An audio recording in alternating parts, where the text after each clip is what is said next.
العربية دي للبيع هنا في الإمارات، بس دي مرسيدس A 220 بس عليها بادي كيت ومتحولة لل A35 AMG.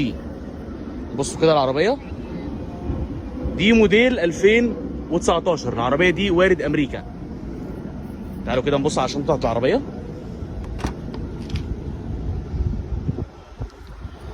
تعالوا نبص على اللون بتاعها من جوه.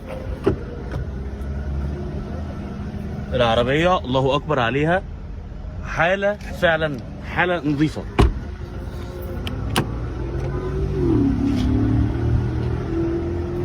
العداد بتاعها كام؟